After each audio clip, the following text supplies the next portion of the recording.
Hi friends, ಎಲ್ರಿಗೂ ಮಲ್ಲಿಗೆ ಮಾಡ್ ಚಾನಲ್ಗೆ ಸ್ವಾಗತ. ಇವತ್ತು ನಾನೊಂದು ಡಯಟ್ ರೆಸಿಪಿ, ಅದೇ ರೀತಿ ಬ್ರೇಕ್ಫಾಸ್ಟಿಗೆ ಕೂಡ ಇದನ್ನು ಮಾಡ್ಕೋಬೋದು. ಟೊಮೆಟೊ ಓಟ್ಸ್ ಅಂತ ತುಂಬ ಈಸಿ ಇದು ಮಾಡಲಿಕ್ಕೆ, ಹಾಗೆ ಇದು ಹೆಲ್ತಿ ಫುಡ್ಡು. ಈಗ ಇದನ್ನು ಹೇಗೆ ಮಾಡೋದು ಎಂಬುದನ್ನು ನೋಡ್ಕೊಂಡು ಬರೋಣ ಬನ್ನಿ. ಅದೇ ರೀತಿ ನನ್ನ ಚಾನಲನ್ನು ಫಸ್ಟ್ ಟೈಮ್ ನೋಡ್ತಿರೋರು ಪ್ಲೀಸ್ ಸಬ್ಸ್ಕ್ರೈಬ್ ಮಾಡಿ. ಮೊದಲಿಗೆ ಒಂದು ಬಾಣಲೆ ತಗೊಳ್ಳಿ, ಅದಕ್ಕೆ 1 ಸ್ಪೂನಷ್ಟು ಎಣ್ಣೆ ಹಾಕ್ಕೊಳ್ಳಿ. ಎಣ್ಣೆ ಬಿಸಿಯಾಗಲಿ. ಇಲ್ಲಿ ನಾನು ತೆಂಗಿನೆಣ್ಣೆ ಯೂಸ್ ಮಾಡ್ತಿದ್ದೇನೆ, ನೀವು ಯಾವುದೇ ಎಣ್ಣೆಯನ್ನು ಯೂಸ್ ಮಾಡ್ಕೋಬೋದು. ಸ್ವಲ್ಪ ಜೀರಿಗೆ ಹಾಕ್ಕೊಳ್ಳಿ, 1 ಚಿಟಿಕೆ ಸಾಕು. ಅದೇ ರೀತಿ ಚಿಕ್ಕದಾಗಿ ಕಟ್ ಮಾಡಿರುವಂತಹ ಈರುಳ್ಳಿಯನ್ನು ಕೂಡ ಇಲ್ಲಿ ಸೇರಿಸ್ಕೊಳ್ತಾ ಇದ್ದೇನೆ. ಎಷ್ಟು ಬೇಕೋ ಅಷ್ಟು ಹಾಕೋಬೋದು ನೀವು, ನಾನಿಲ್ಲಿ ಒಂಚೂರು ಹಾಕ್ಕೊಂಡಿದ್ದೇನೆ. ಈರುಳ್ಳಿಯನ್ನು ಫ್ರೈ ಮಾಡ್ಕೊಳ್ಳಿ. ಈರುಳ್ಳಿ ಕೆಂಪಗಾಗಬೇಕಂತಿಲ್ಲ, ಸ್ವಲ್ಪ ಟ್ರಾನ್ಸ್ಪರೆಂಟ್ ಆದರೆ ಸಾಕು, ಅಲ್ಲಿವರೆಗೆ ಫ್ರೈ ಮಾಡ್ಕೊಳ್ಬೇಕು. ನಂತರ ಇದಕ್ಕೆ ಸ್ವಲ್ಪ ಅರಿಶಿನ ಪುಡಿ, ಅದೇ ರೀತಿ ಸ್ವಲ್ಪ ಕೆಂಪು ಮೆಣಸಿನ ಪುಡಿಯನ್ನು ಕೂಡ ಆ್ಯಡ್ ಮಾಡ್ಕೊಳ್ಳಿ.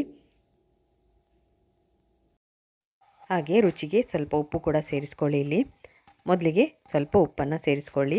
ಎಲ್ಲವನ್ನು ಮಿಕ್ಸ್ ಮಾಡ್ಕೊಂಡ್ಮೇಲೆ ಇದಕ್ಕೆ ಸ್ವಲ್ಪ ಬಟಾಣಿ, ಹಸಿ ಬಟಾಣಿ, ಈಗ ಸೀಸನ್ ಕೂಡ ಆದ್ದರಿಂದ ಹಾಕ್ತಾ ಇದ್ದೇನೆ. 1 ದೊಡ್ಡ ಟೊಮೆಟೊ ಕೂಡ ಕಟ್ ಮಾಡಿ ಹಾಕಿ. ಇಲ್ಲಿ ನಾನು ಒಬ್ಬರಿಗೆ ಮಾಡ್ತಿರೋದ್ರಿಂದ 1 ಟೊಮೆಟೊ ಹಾಕ್ಕೊಂಡಿದ್ದೇನೆ. ನೀವು ಬೇಕಾದರೆ ಜಾಸ್ತಿ ಮಾಡೋದಾದರೆ ಕ್ವಾಂಟಿಟಿ ಜಾಸ್ತಿ ಮಾಡ್ಕೊಳ್ಳಿ. ಟೊಮೆಟೊ ಕೂಡ ಜಾಸ್ತಿ ಹಾಕೋಬೇಕು. ಟೊಮೆಟೊ ಓಟ್ಸ್ ಮಾಡ್ತಾ ಇದ್ದೇವೆ ನಾವೀಗ. ಎಲ್ಲವನ್ನೊಮ್ಮೆ ಮಿಕ್ಸ್ ಮಾಡ್ಕೊಳ್ಳಿ. ಬಟಾಣಿ ಮತ್ತು ಟೊಮೆಟೊ ಇಲ್ಲಿ ಚೆನ್ನಾಗಿ ಬೇಯಬೇಕು. ಈಗ ಇದಕ್ಕೆ ಒಂದು ಅರ್ಧ ಕಪ್ನಷ್ಟು ನೀರನ್ನು ಸೇರಿಸ್ಕೊಳ್ಳಿ. ನೀರನ್ನು ಸೇರಿಸ್ಕೊಂಡು ನೀರಲ್ಲಿ ಟೊಮೆಟೊ ಮತ್ತು ಬಟಾಣಿ ಬೇಯ್ತದೆ, ಅಂದರೆ ಒಂದು ಕುದಿ ಬರಬೇಕು ನೀರು, ಅಲ್ಲಿಯವರೆಗೆ ಬೇಯಿಸ್ಕೊಳ್ಳಿ. ಈಗ ನೀವು ಇದಕ್ಕೆ ಉಪ್ಪು ಖಾರ ಎಲ್ಲ ನೋಡ್ಕೊಳ್ಬೇಕು.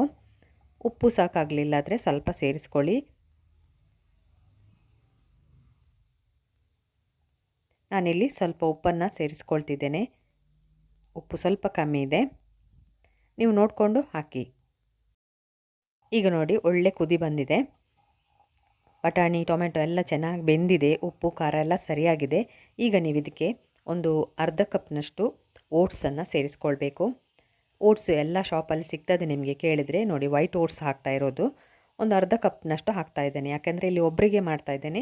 ಜಾಸ್ತಿ ಜನರಿಗೆ ಮಾಡಬೇಕಾದ್ರೆ ನೀವು ಕ್ವಾಂಟಿಟಿಯನ್ನು ಜಾಸ್ತಿ ಮಾಡ್ಕೊಳ್ಳಿ. ಓಟ್ಸ್ ಹಾಕಿದ ನಂತರ ಎಲ್ಲವನ್ನೊಮ್ಮೆ ಮಿಕ್ಸ್ ಮಾಡ್ಕೊಳ್ಳಿ. ನಿಮಗೆ ಹೇಗೆ ಬೇಕೋ ಹಾಗೆ ಮಾಡ್ಕೋಬೋದು. ಅಂದರೆ ನೀರು ಬೇಕಾದರೆ ನೀರು ಮಾಡಿ, ಸ್ವಲ್ಪ ಡ್ರೈ ಬೇಕಾದರೆ ಡ್ರೈ ಮಾಡ್ಕೊಳ್ಬೋದು. ಆದರೆ ಓಟ್ಸ್ ಎಲ್ಲ ಚೆನ್ನಾಗಿ ಬೇಯಬೇಕು ನೀರಲ್ಲಿ.